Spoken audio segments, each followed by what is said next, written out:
In tonight on the eve of what some say is one of the most important midterm elections in the country's history. Certainly could be. Here at home, there are several hotly contested races that will be decided tomorrow, including a four-person battle for the 27th Congressional District seat. We managed to talk to all the candidates today to get their final assessment. And our Taylor Alanis joins us with what they had to say. Taylor? Yes, all four candidates say they are confident about their campaigns, but of course it will be up to voters to decide who they want representing them next year. And with only one day left, we ask each one what makes them stand out from the rest. Voters have already turned out in record numbers this midterm election. And on the brink of the final day, the 27th District congressional candidates say they are ready.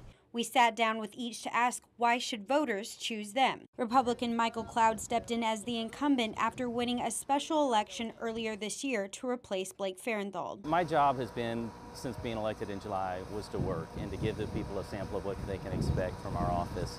I think we've done just about as much as anybody could do in a little over 100 days, and you trust the voters. Democrat Eric Holguin says hearing other people's stories has pushed him to fight for those who would otherwise feel voiceless.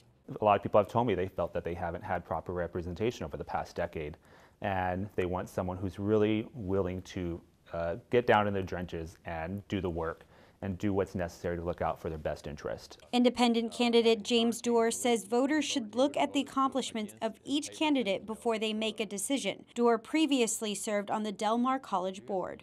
And I was on the appraisal district in which I refunded the largest amount in history in Nueces County.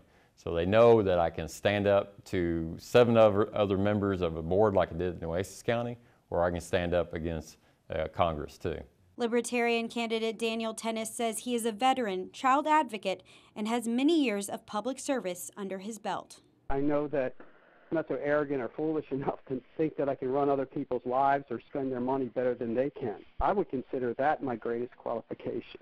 You know, I respect people's rights to what they believe, and how they live their lives is up to them. And all of the candidates say they will continue to make phone calls and campaign right up until the last minute. Joe McKenzie. All right, thanks very much, Taylor. And